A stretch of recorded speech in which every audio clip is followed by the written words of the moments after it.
Kita ini bukan bangsa kera, kita ini bukan bangsa monyet, kita ini bukan hewan.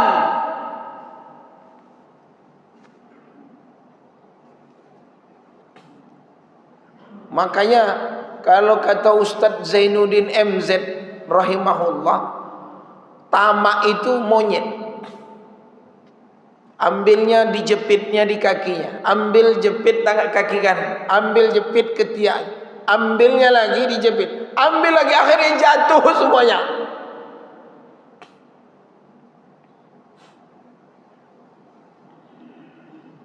Akhirnya tidak ada yang dapat. Tapi yang hebat fenomena akhir zaman itu apa? Orang yang qanaah, merasa cukup.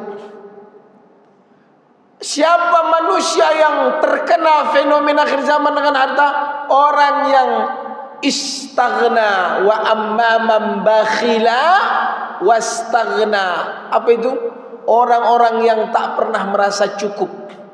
Wa min sayyiati a'malina innahu may yahdihillahu fala mudilla lahu wa may yudlil falan tajida lahu waliyyan mursyida. Allahumma salli ala sayyidina Muhammad wa ala alihi wa ashabihi wa qarabatihi ajma'in. Qala Allah ta'ala fi kitabihil aziz, a'udzu billahi minasy syaithanir rajim. Ya ayyuhalladzina amanu taqullaha haqqa tuqatih wa la tamutunna illa wa antum muslimun. Shadaqallahul azim. Atuk, nenek, ayah, ibunda, abang, kakak, mari kita bersyukur, memuhasabah, bermunajat, menguatkan semangat ibadah, dan utama sekali adalah semangat kita untuk menyembah Allah. Dan inilah tujuan utama, dan inilah keinginan Allah kepada manusia, yaitu menyembahnya. Dan tidak ada yang lain dalam hidup kita ini, mulai dari yang tua, muda, baik juga yang merekam acara ini. Pastikan bahwa hati kita, pikiran, fisik, bahwa kehadiran kita di rumah Allah ini, mulai dari bangun kita sampai bersimpuhnya kita di sini, tidak ada yang lain kecuali hanya mencari ridha Allah, limardatillah. Maka dengan ini, detik, menit, jam yang kita habiskan semoga bernilai ibadah di sisi Allah Subhanahu wa ta'ala. Salawat dan salam hendaklah senantiasa kita basahi lisan kita dengan mengucapkan Allahumma salli ala sayyidina Muhammad wa ala ali sayyidina Muhammad. Baik, saya akan menyampaikan satu tema yang saya ambil dari kitab yang berkaitan dengan fenomena akhir zaman dan harta haram, ya, bahwa fenomena kejadian, bahkan hobi, kecondongan atau kecenderungan manusia akhir zaman untuk mengambil, memakan, menghiasi, menumpuk, membelikan atau membelanjakan, hingga terkadang menjadi kesombongan atau hanya sekedar enak dilihat atau enak diceritakan,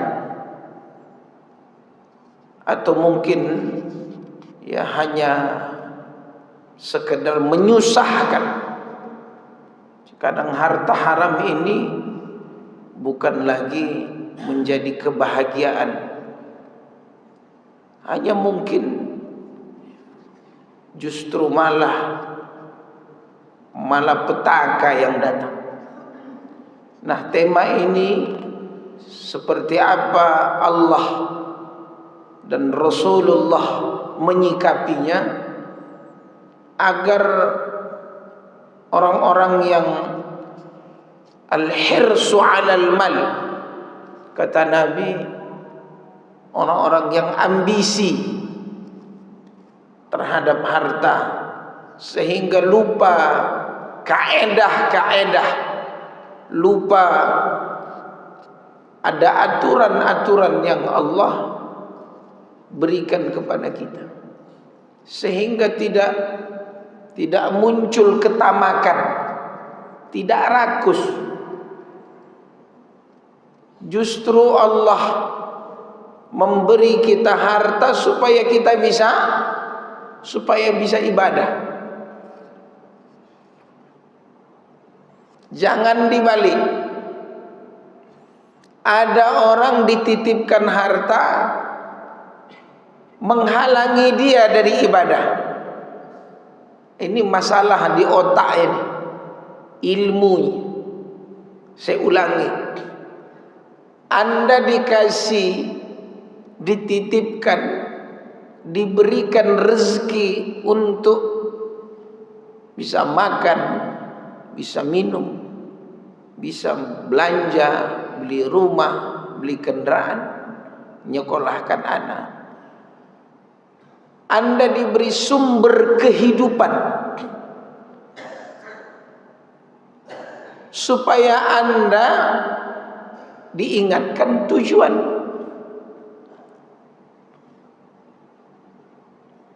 Apa tujuan dari harta itu?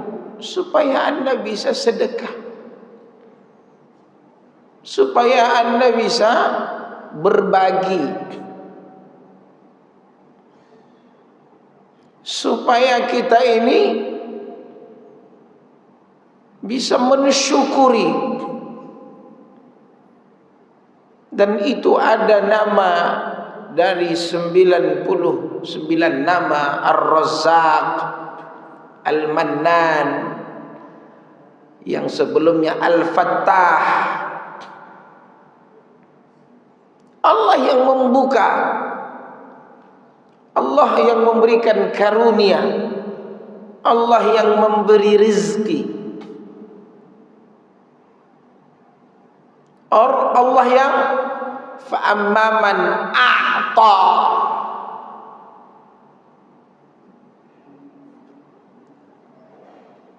wattaqa. Jadi digandengkan yang mencukupkan, yang memberi itu, tapi diiringi dengan wattaqa.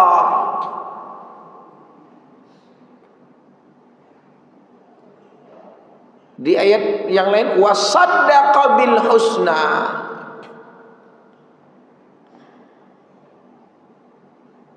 Maka Allah mudahkan, fasanuyassiruhu lil yusra.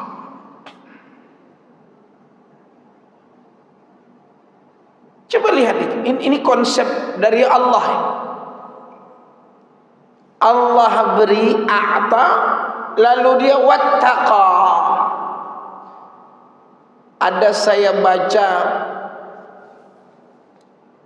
kesimpulan dari takwa itu adalah seseorang yang bertakwa itu adalah orang yang mampu mengumpulkan segala kebaikan pada dirinya. Itu takwa itu. Dan dia berhati-hati dalam menjalani, melakukan ibadahnya, amaliyahnya.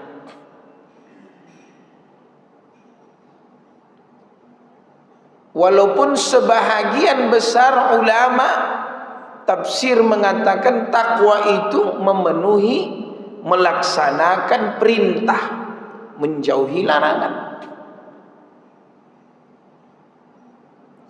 Tapi kata ulama, orang yang memenuhi perintah, menjauhi larangan, artinya apa? Dia salat, dia tidak menipu, itu semua adalah kebaikan yang dia kumpulkan dalam hidup. Karena orang yang salat berjamaah subuh ke masjid itu kebaikan. Orang yang tidak mencuri itu kebaikan. Sehingga a'ta wa taqa ini kata ulama, Allah mudahkan bagi dia jalan yusra. Inna ma'al usri yusra.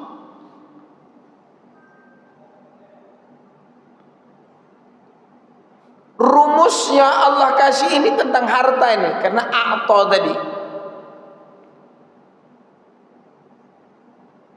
Rumusnya orang yang memberi, diiringi, dipakai, dihiasi dengan amal-amal yang baik.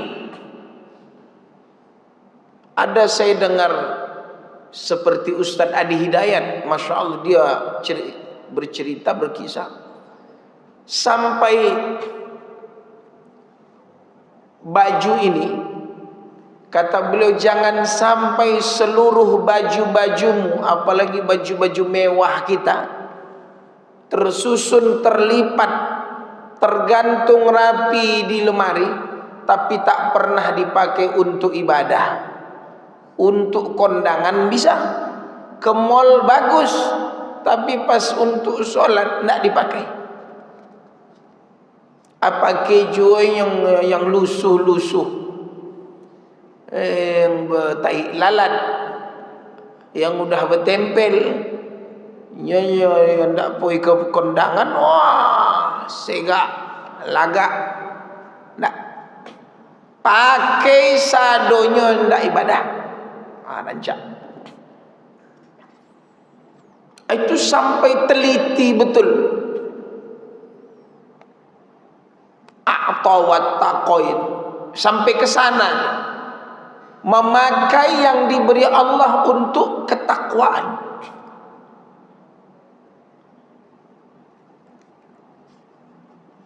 Apa kata ulama? Orang yang membawa nikmat Allah dalam beribadah kepada Allah, itu bukti apa? Keberkahan. Kenapa? Kata ulama, definisi berkah itu apa? Ziyadatul khair, bertambahnya kebaikan. Itu a'ta wa taqoi. Jadi kalau dalam hidup kita ini tak bertambah kebaikan, yang ada adalah murka Allah. Itu diantaranya wa amma man baghila wastaghna.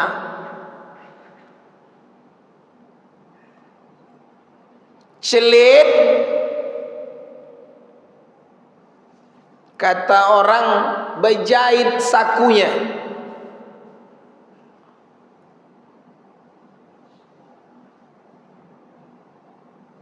Padahal kata Rasul, al-yadul ulya, tangan di atas.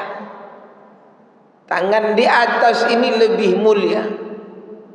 Khairum min yadis sufla.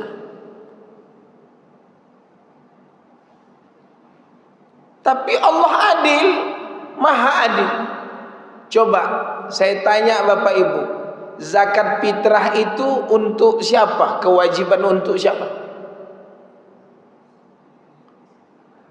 Semua manusia muslim.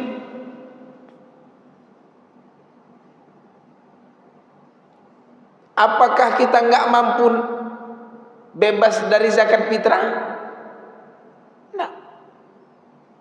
Semua kita zakat fitrah. Artinya manusia ini dalam hidupnya tak ada yang tak zakat. Minimal zakat fitrah. Begitulah rahmat Allah dari syariat. Makanya ada rumus dalam Al-Quran. Kata Allah, dan amalan ini penduduk ahli syurga. Di surah Ali Imran ayat 134. Alladzina yunfiquna fis sarra wad dharra. Orang-orang yang bersedekah, berinfak. Kalau menurut terjemahannya, alladzina yunfiqun, membelanjakan hartanya dikala senang susah, dikala sempit dan lapang. Lapang dan sempit, senang susah. Itu kata ulama dalam hadis Nabi, ciri-ciri penduduk ahli surga. Memang lagi susah. Kalau mau istilahnya mau kedatangan ajaib dari Allah, keajaiban, coba lakukan itu. Token listrik berbunyi, merepet dia udah tit tit tit tit tit. Gas udah habis, dimiringkan udah, dibalik pun sudah. Anak naik kelas, mau nyambung SD ke SMP, SMP ke SMA pula. Baju, beli buku, beli sepatu, beli tas. Pajak kendaraan mati pula. Sengaja mungkin, ya kita ni diuji, bertumpuk.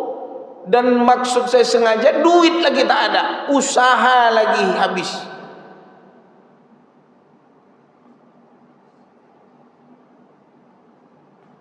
Kebayang, buka usaha jatuh, rugi, dilarikan, harta warisan disikat pula sama abang sama adik. Rumah kos jatuh pula, jatuh tempo, semua di situ. Saya teringat ucapan ulama, tidaklah seseorang diuji oleh Allah kecuali orang itu sanggup untuk menyelesaikannya.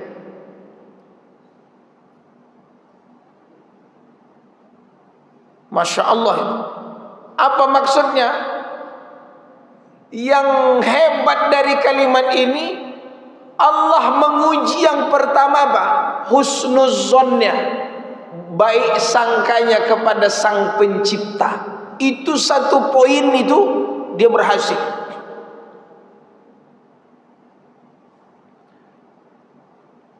Sehingga modal baik sangka itulah dia datang menghadap Allah.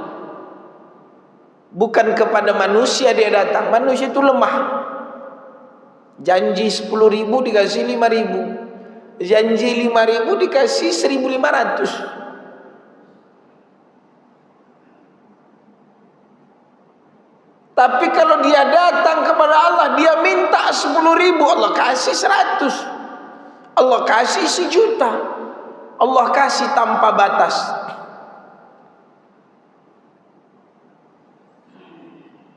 Suatu hari di tahun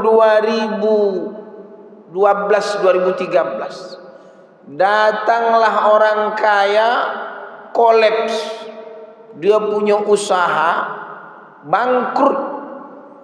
Duitnya hilang sekitar 2 miliar. Saya waktu itu baru dapat amanah mengelola sekolah anak yatim. du'afa, fakir miskin. Waktu itu kami buat sekolah nyewa ruko.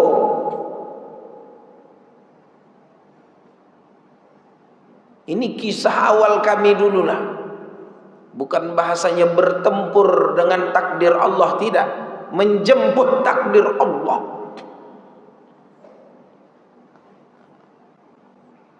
Karena kalau kata Sayyidina Umar, berpindah dari satu takdir ke takdir yang lain, iya kan? Bukan lari. Mencari donatur, mencari orang baik supaya anak ini sekolah. Mana cara? Udah diputuskan sama guru-guru kita, sewa aja ruko nih dulu. Izin cari urus surat izin. Kata guru kita dulu, kita ini kan mengerjakan proyeknya Allah.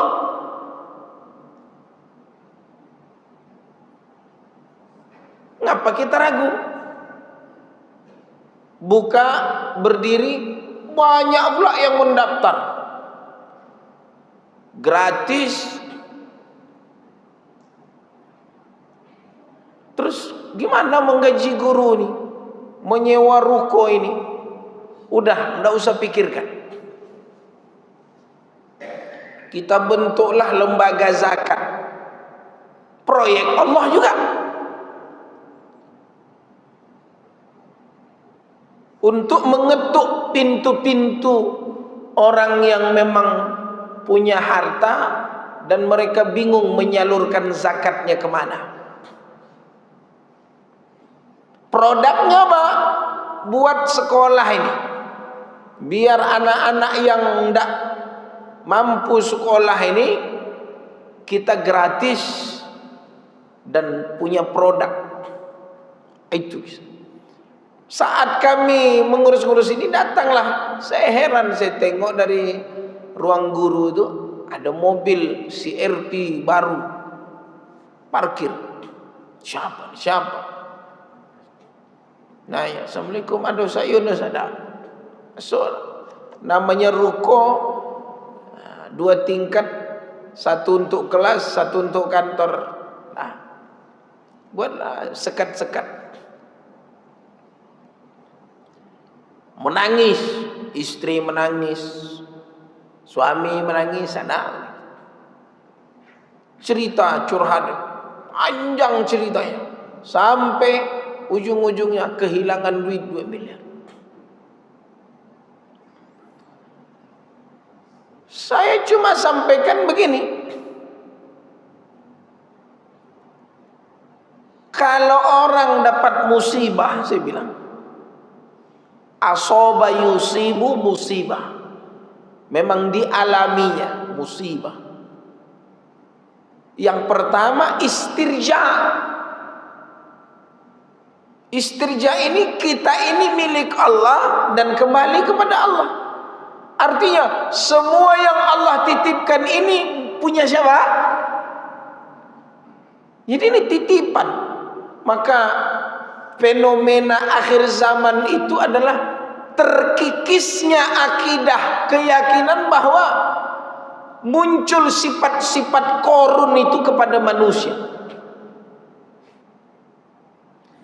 Merasa yang Allah kasih ini segalanya dari dia dan untuk dia. Itu korun itu. Sifat korun maksud.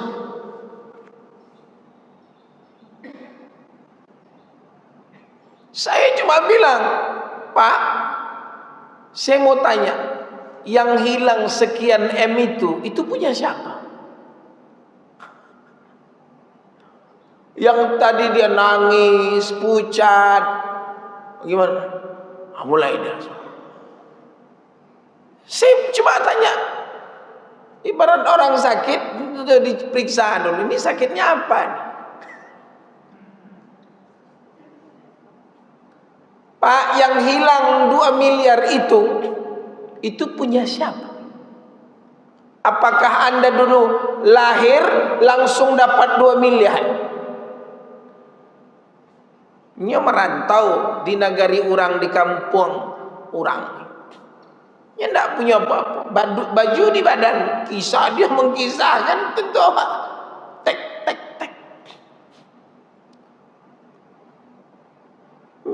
Untuk dia jawab, Allah yang ngasih. Terus ngapa bapak sini? Allah yang ngasih.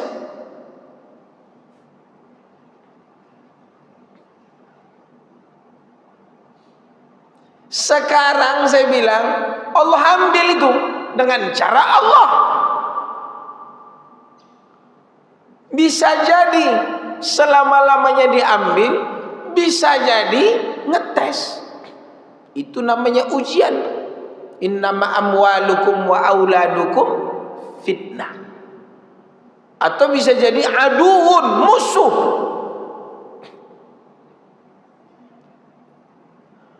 Mulai dia.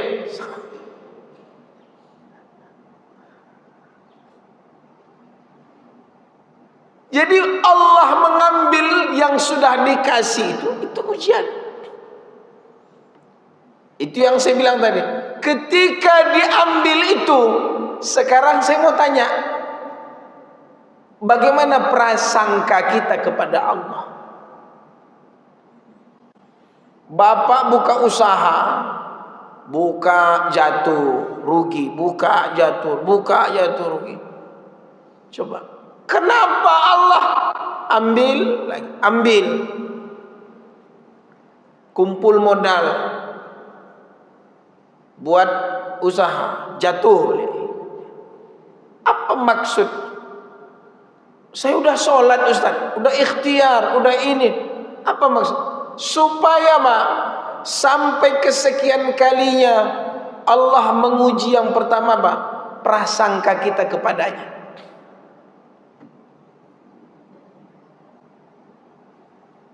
Kalau kita masih bersama Allah, clear, sukses. Kalau tidak, tamat.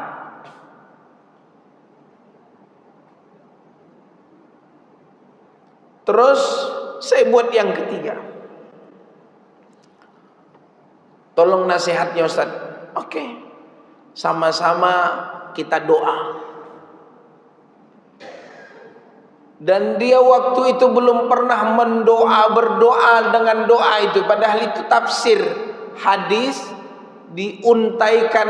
Kalau dalam tafsir Ibnu Katsir pun ada. Doa orang kena musibah.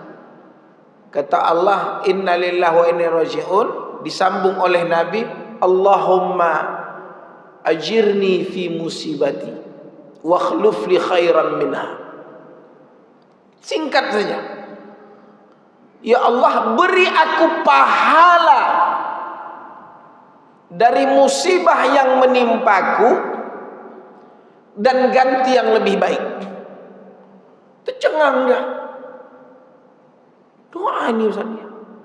Kok malah saya dapat pahala ya, kata dia. Masya Allah, nangis dia. Tapi nangisnya lain. Betul ini tadi Nabi bilang, bahwa Anda yang dapat ujian ini, Anda dapat pahala. Yang kedua, minta sama Allah diganti yang lebih baik. Sekian tahun Allah datangkan kepadanya yang lebih banyak. Dan yang menariknya apa?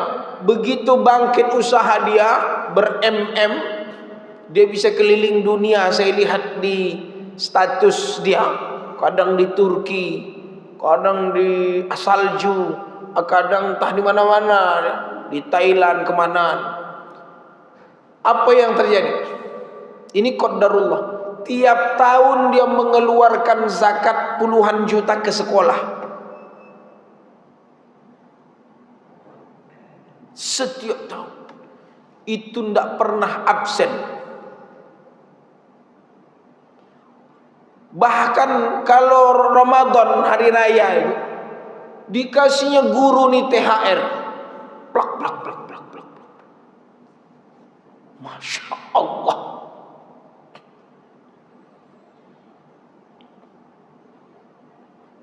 Apa maksud saya menceritakan ini? Padahal poinnya lain nih yang saya sampaikan. Fenomena di akhir zaman itu, ilmu dan anggapan manusia terhadap harta itu ilmu korun yang dipakainya. Seolah datang dari dia, hebatnya dia, cerdas pintarnya dia hanya mencari piti, lalu lupa sesungguhnya yang memberi rezeki kepadanya Allah. Itu satu masalah. Maka apa kata Rasul? Nah, ini masuk tema kita.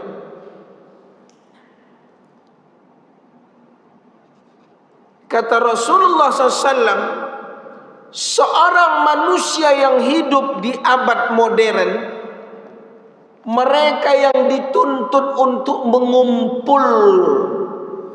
menumpuk harta sebanyak-banyaknya, seolah agar hidup layak, hidup senang, seolah mereka ini maaf ya, belum baca, saya baca deh.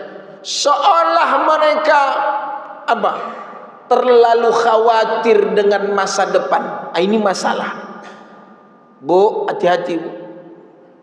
Emas yang kau simpan berkilo-kilo itu,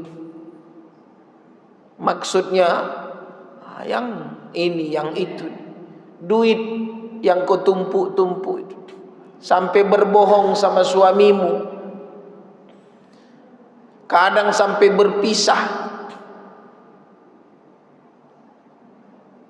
gara-gara harta. Kenapa? Terlalu khawatir dengan masa depan, seolah tantangan masa depan ini sangat berbahaya, mengancam. Lalu apa? Kikir. Lalu apa? Tidak ada kehidupan sosial, tidak ada menyumbang, tidak ada ini, tidak ada amalan. Jadi apa yang dicari ditumpuk. Alasannya apa? Nanti susah awak di hari muko, di hari tua. Boleh menabung, boleh, anjuran itu. Tapi kalau sudah kelewat batas, itu tidak. Sampai ada perasaan, kalau bahasa ulamanya, mereka terlalu khawatir menghadapi masa depan, sehingga tidak mengeluarkan zakat, tidak sedekah, bahkan menyiksa dirinya. Makan seadanya, baju pun seadanya, rumah seadanya, padahal duitnya banyak. Apa namanya itu? Sempili, apa namanya?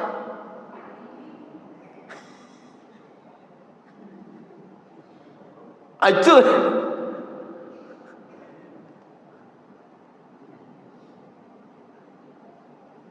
hati-hati. Hati bola stroke-nya ada.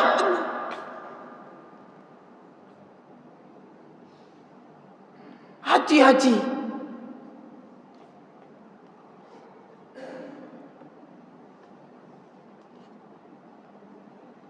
Nelpon dari kampung, minta doa. Ini kejadian sore kemarin. Apa? Kebun yang diwariskan orang tua dulu Pak Ustadz diserobot sama siapa? Ponakan. Berapa batang?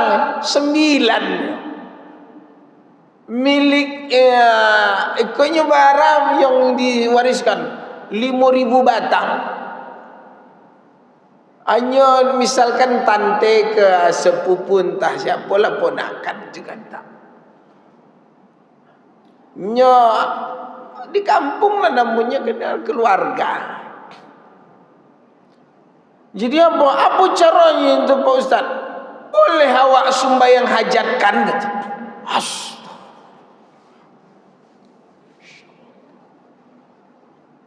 Sudah dilapor ke kepala lorong, ke kades, tinggal kita polisikan aja lagi.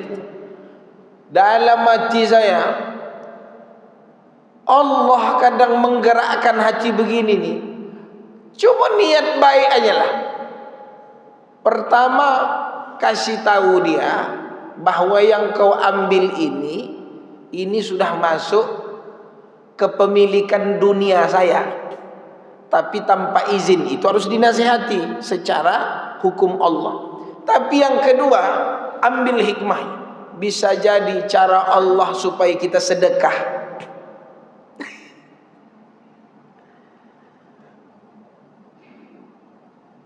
Anggap aja husnuzon kita, Allah yang menggerakkan hati dia tuh mengambil 9 batang kebunawa.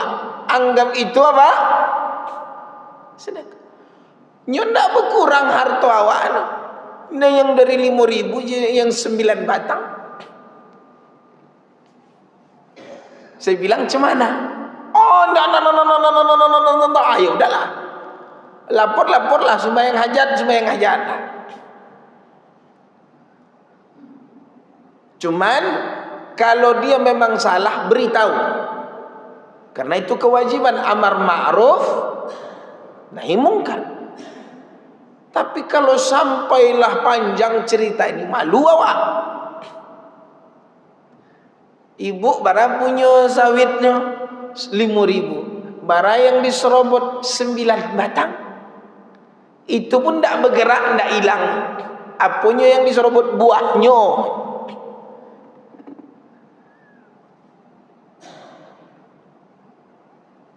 Kok lah melilit-lilit ya?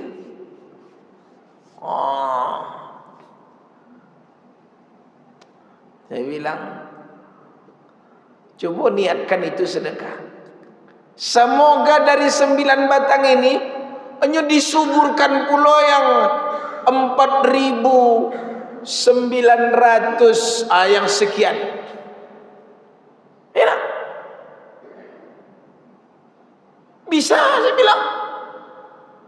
Anda itu loh, ini udah awak diambilnya, dia ejek pula ya ini. Kenapa? Tapi coba lihat. Silahkan ya ambil ini. Yang 9 batang udah kalian ambil kan, makan. Saya menghalalkan, belanjakan kepada yang baik. Tapi ingat, ini punya saya, dari warisan keluarga saya. Ingat, boleh kalian panen, tapi ingat, jangan kalian ejek-ejek lagi kalian ini. Doakan pula saya, akan mantap tuh. Dakwahnya ada. Mana tahu nanti dia taubat pula. Baik pula. Kok tahu dia kita, berarti selama ini awak mencuri. Ini di kampung ni payah ni. Karena kita berlawan sama dia, putus surat sarafnya, berdukun pula, oleh santet pula. Akidah tipis, otak tipis, emosi tinggi. Coba. Maka apa kata Nabi? Akan datang zaman la ya'tiyanna 'alan nasi zamanun. Kata Nabi, akan datang suatu masa la yubali al-mar'u bima akhadhal mal. Kata Nabi, nanti akan datang suatu masa zaman orang-orang tak peduli. La yubali al-mar'u bima akhadhal mal. Mereka tak peduli dari mana sumbernya harta. Kata Nabi, min halal min haram. Orang tak peduli mau halal mau haram, embat semuanya, makan, sikat.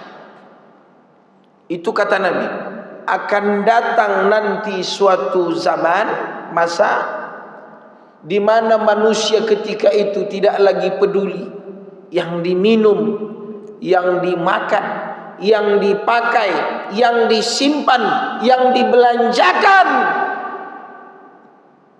yang diambil, yang diberi. Itu tidak jelas asal usulnya kata Nabi. Tapi manusia Kenapa ada keterangan dari ulama? Ketika itu manusia tidak ada lagi rasa malu.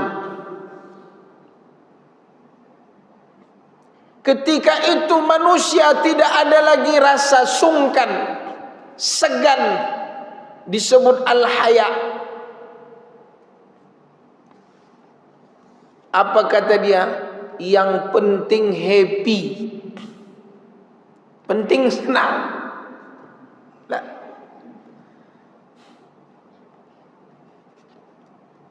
jangan.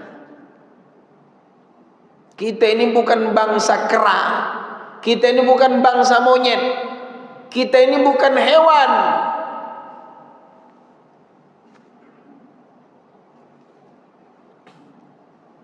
Makanya kalau kata Ustadz Zainuddin MZ rahimahullah, tamak itu monyet. Ambilnya dijepitnya di kakinya, ambil jepit tangan kaki kanan, ambil jepit ketiak, ambilnya lagi dijepit, ambil lagi, akhirnya jatuh semuanya.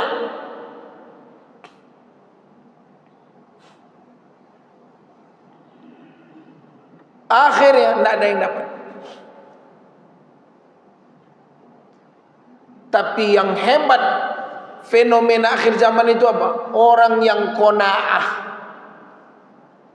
merasa cukup. Siapa manusia yang terkena fenomena akhir zaman dengan harta? Orang yang istaghna wa amman bakhila wastaghna. Apa itu? Orang-orang yang tak pernah merasa cukup dan tak mau melibatkan Allah dalam harta.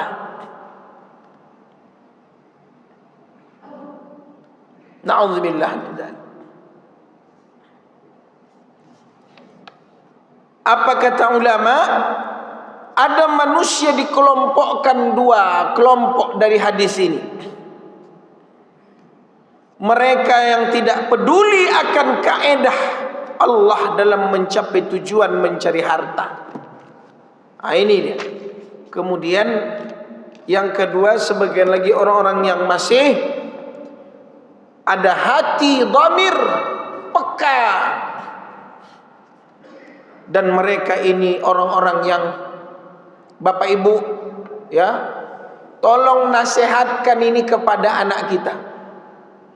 Bilang ke mereka, jangan pernah kau bawa 1 rupiah pun ke rumah dari harta yang haram. Bilang.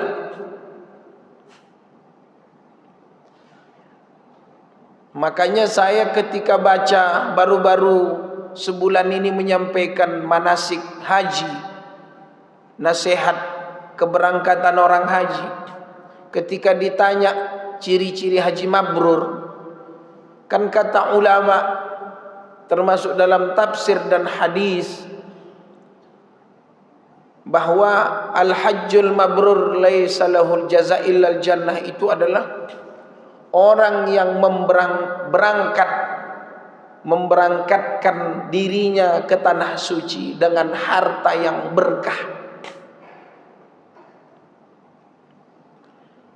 Makanya dulu pernah saya diminta hadir seminar di Bang Riau Kepri. Waktu itu belum syariah. Saya berdebat dengan dewan syariahnya. Waktu itu akhirnya tak diundang saya, waktu itu lagi ceramah di kantor itu. Waktu itu dalam. Kenapa? Waktu itu musim-musim buka kuota haji dan umrah kredit. Kredit umrah. Tujuan mereka ini untuk mengumpulkan duit masyarakat. Pertama saya komentari, apa hukum umrah? Apa hukumnya? Sunnah, bukan wajib. Saya bilang, apa hukum kredit rumah. Hukum rumah itu wajib. Kan paling tinggi apa? Primer atau sekunder? Rumah itu primer, iya kan? Tempat berteduh. Dia tidak punya uang, ada uang gaji, itu pun P3K. Kalau dibayar semuanya untuk beli rumah, mengutang semua lebih besar.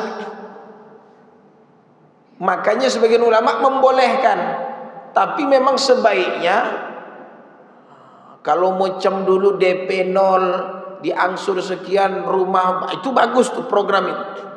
Jangan ada riba. Tapi memang negara hadir. Kalau untuk dilebihkan pengurusan-pengurusan kata ulama dalam fikih qadaya muasirahnya, karena dia baik bitaksid, jual beli angsur, akadnya jelas, untungnya jelas, dan ada barangnya jelas, dibolehkan kalau itu primer. Ini gara-gara talangan kredit umrah, anak ndak sekolah, ini ketebengkalai, hukumnya sunnah. Ada yang menarik lagi, ini maaf ya, karena tadi saya bilang kadang ambisi mau ibadah nih, menjalani yang syubhat, yang haram, tidak berkah juga. Saya bilang begini, Pak, ini Dewan Syariah, saya bilang, kapan dia berangkat, kapan melunasinya? Oh, kalau di kita Pak Ustadz,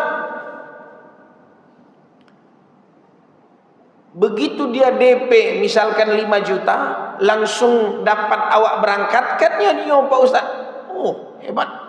Terus bila kanya mencicil, nanti setelah pulang umrah dia mencicil. Cara mencicil kalau dia matinya di tanah haram sana.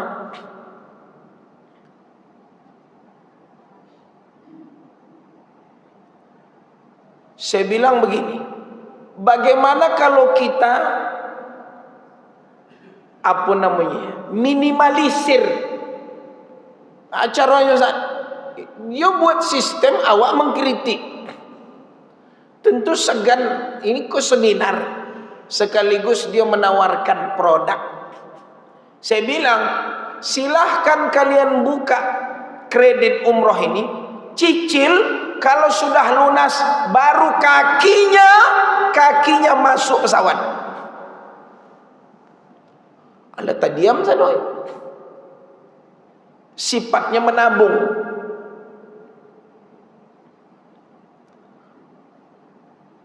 Haji juga begitu, saya bilang.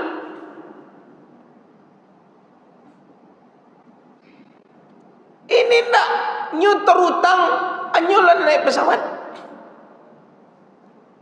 Ini payah zaman sekarang.